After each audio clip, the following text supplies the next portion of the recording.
दोस्तों, yes pathology channel में आपका फिर से स्वागत है। आज के हम टॉपिक में डिस्कस करने वाले हैं HDN haemolytic disease of the foetus and newborn. तो आप अगर चैनल सब्सक्राइब नहीं, चैनल को सब्सक्राइब कर देना और वीडियो जो है लास्ट तक देखना। आप लोगों को ज़रूर समझ में आएगा HDN डिजीज कैसे होता है। तो HDN का फुल फॉर्म जो होता है haemolytic disease of the newborn, या तो न्यूबॉर्न बोलो या तो ऑफ द फीटस, तो इसी को शॉर्ट फॉर्म बोलते हैं HDFN haemolytic disease of the foetus and newborn. इसका शॉर्ट फॉर्म में क्या है HDFN। इसका दूसरा नाम जो होता है एरिथ्रोब्लास्टोसिस फीटालिस बोलते हैं दोस्तों। तो हम इसका पहले मीनिंग समझ लेते हैं। हेमोलिटिक मीन्स होता है कि RBC का ब्रेकडाउन, RBC का टूटना। तो RBC जब टूटता है फीटस में, उसी बोलते हैं haemolytic disease of the fetus या newborn. Erythroblastosis fetalis, erythroblastosis means होता है कि एरिथ्रो माने RBC, ब्लास्टोसिस माने जो हमारे इमेच्योर, सिस माने फॉर्मेशन होना। तो मतलब RBC इमेच्योर, जो हमारे इमेच्योर RBC का क्या होना, फॉर्मेशन होना, या तो मेकिंग ऑफ इमेच्योर RBC किसमें, फीटस में। तो इसमें क्या होता है कि जो नॉर्मली RBC होता है उसका लाइफ स्पैन कितना होता है, 120 डेज होता है। 120 दिन में RBC का क्या होता है, डेथ होता है या तो टूटता है, ब्रेक डाउन होता है। बट इस डिजीज में क्या होता है, RBC का लाइफ स्पैन से पहले, मतलब क्विकली, बहुत ही जल्दी क्या होगा, उसमें बहुत ही जल्दी RBC का लाइसिस होने लगेगा। उसी को बोलते हैं haemolytic disease of the foetus. Foetus में RBC की लाइसिस जो होती है 120 डेज से पहले होने लगती है। 2 दिन, 4 दिन, 5 दिन, इतने दिन में होने लगता है, इसीलिए बोलते हैं हेमोलिटिक डिजीज। तो इसमें क्या होता है, जो RH एंटीजन है, मेन क्या होता है इसमें, RH एंटीजन का रोल होता है। जो RH एंटीजन है, जो RH एंटीजन होता है, उसको D एंटीजन ही हम ज़्यादातर डिनोट करते हैं, क्योंकि जो RH एंटीजन है वो 5 टाइप का होता है। Capital D, capital C, small c, capital E और स्मॉल e। 5 टाइप्स हमारे RH एंटीजन होता है। इसमें से जो हमारे मेन इंपॉर्टेंट एंटीजन्स होता है, जो कि हमारे ब्लड में ज़्यादातर प्रेजेंट होते हैं, वो RH-D एंटीजन प्रेजेंट होता है। अगर इसमें क्या होता है, एंटीबॉडी नहीं होता। जो RH-D एंटीजन है, जैसे हमने ब्लड ग्रुप पढ़ा था, उसमें ब्लड ग्रुप में ये पढ़ा था कि जस्ट उसके अपोजिट में एंटीबॉडी होता है। जैसे ये ब्लड ग्रुप है तो उसका एंटीबॉडी B होगा, तो इसमें ऐसा कुछ नहीं है। RH-D एंटीजन है, अगर प्रेजेंट एंटीजन है प्रेजेंट, उसे बोलेंगे पॉजिटिव, अगर एब्सेंट है तो उसे नेगेटिव बोलेंगे।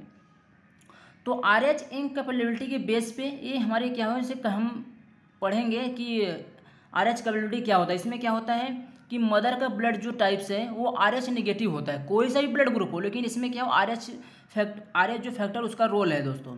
तो RH क्या होगा, निगेटिव होगा मदर में। फीटस का अगर ब्लड जो टाइप है उसका RH पॉजिटिव होगा। तो हम इसके बारे में देखेंगे। इसके बीच में इनकैपेबिलिटी होता है, उसी से हमें HDN होता है दोस्तों। तो हम देखते हैं यहाँ पे फादर है, फादर का जो RH एंटीजन है वो RH पॉजिटिव है, मदर का RH नेगेटिव है। जब दोनों का क्रॉस होता है, फादर और मदर का, तो जो फीटस है, फीटस का जो RH है वो पॉजिटिव होगा। RH एंटीजन जो है वो RH एंटीजन क्या होगा, पॉजिटिव होगा फीटस का। फर्स्ट प्रेगनेंसी हुई, तो फर्स्ट प्रेगनेंसी में ये मान लो जो ऊपर बॉर्डर लाइन बना हुआ है, कि हमारा क्या मदर है, और बीच में हमारा ये प्लेसेंटा है दोस्तों। क्या है, प्लेसेंटा है। बीच में हमारा क्या है, फीटस है। फीटस का कौन सा एंटीजन है, RH पॉजिटिव एंटीजन है, और मदर का क्या है, RH नेगेटिव एंटीजन है। तो जब फर्स्ट डिलीवरी होता है, तो फर्स्ट डिलीवरी से होने से तो यहाँ से क्या होता है, जो बच्चा है, बच्चे का RH पॉजिटिव जो है, कुछ फ्लूइड जो है, कुछ ब्लड जो होते हैं हमारे, वो प्लेसेंटा में ही रह जाते हैं। तो प्लेसेंटा में रहने से, अब मदर की बॉडी में रहने से फिर क्या होगा, बच्चा डिलीवरी नॉर्मल हो गई। फर्स्ट डिलीवरी जब होती है नॉर्मल होता है। तो जो RH पॉजिटिव एंटीजन रह गया है मदर के बॉडी में, उससे क्या होगा, मदर के बॉडी में RH पॉजिटिव एंटीबॉडी बनेगा। जब इम्यून सिस्टम जो होता है वो रिस्पॉन्स देगा, इम्यून सिस्टम रिस्पॉन्स देगा कि तुम्हारे बॉडी के अंदर या अपने उसमें बॉडी के अंदर एक एंटीजन आया है, फॉरेन एंटीजन आया हुआ है, तो उसके अगेंस्ट में हमारी बॉडी क्या करता है, एंटीबॉडी बनाता है। तो RH नेगेटिव एंटीजन था मदर के अंदर, तो पॉजिटिव हमारा वो फीटस के थ्रू में, फीटस के फ्लूइड से इसमें रह गया बॉडी में। तो जो मदर का इम्यून सिस्टम है वो बनाएगा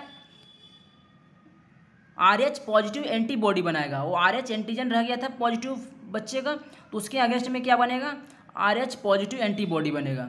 इसके बाद नॉर्मल पहले डिलीवरी हो गई, इसके बाद क्या होता है, जब सेकेंड डिलीवरी होती है, सेकेंड टाइम प्रेगनेंसी होती है, तो उसमें क्या होता है, फीटस का जो RH है वो पॉजिटिव है, एंटीजन है। मदर के अंदर बॉडी में क्या बन रखा है, RH पॉजिटिव एंटीबॉडी बन रखा है। तो फीटस के जो RBC है, RBC के सरफेस पे एंटीजन प्रेजेंट होता है, तो एंटीबॉडी अटैच हो जाएगा एंटीजन के साथ में, जो फीटस का एंटीजन है और मदर का एंटीबॉडी है, प्लेसेंटा को क्रॉस करके।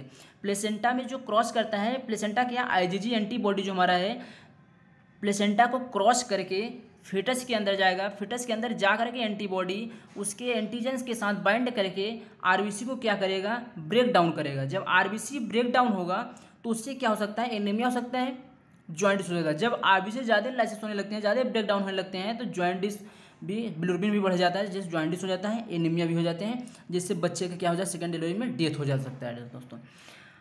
अब हम स्ट्रक्चर में समझेंगे कि स्ट्रक्चर में कैसे होता है प्रेगनेंसी, फर्स्ट प्रेगनेंसी हुई, सेकंड प्रेगनेंसी में कैसे हुआ, तो हम इसमें स्ट्रक्चर में देखते हैं। ये हमारा क्या है, फीटस है, प्लस हमारा फीटस है, और फीटस जो फर्स्ट डिलीवरी जब हुआ तो इसमें हमारे जो RH पॉजिटिव फीटस के ब्लड है वो मदर के थोड़ा सा मैटरनल सर्कुलेशन में चला गया। मैटरनल सर्कुलेशन में जाने के बाद मदर का इम्यून सिस्टम रिस्पॉन्स दिया, तो इसके RH पॉजिटिव एंटीबॉडी बना, RH पॉजिटिव एंटीबॉडी बना जब, तो एंटीबॉडी बन के तैयार है मदर के बॉडी में। इसके बाद जब सेकेंड प्रेगनेंसी होगा, सेकेंड प्रेगनेंसी में प्लेसेंटा को क्रॉस करके मदर का कौन सा RH है, RH पॉजिटिव एंटीजन है, और इसमें क्या बना है, RH एंटीबॉडी बन रखा है मदर के अंदर।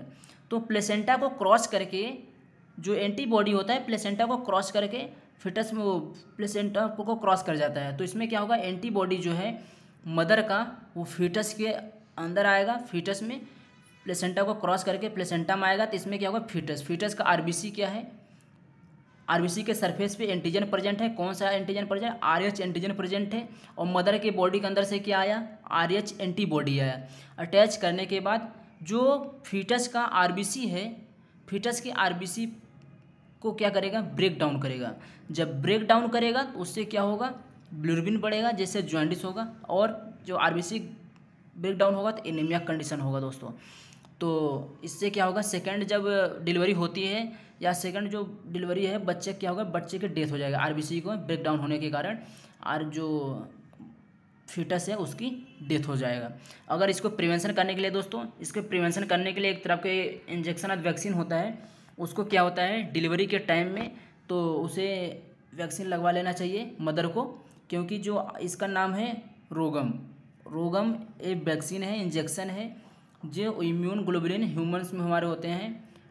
जो मदर है, मदर की जब डिलीवरी हो जाती है तो उससे क्या होगा, जब RH पॉजिटिव एंटीजन जो है वो मदर के मैटरनल सर्कुलेशन में जाने लगता है, तो इससे क्या होगा, इम्यून एंटीबॉडी बनना स्टार्ट हो जाएगा।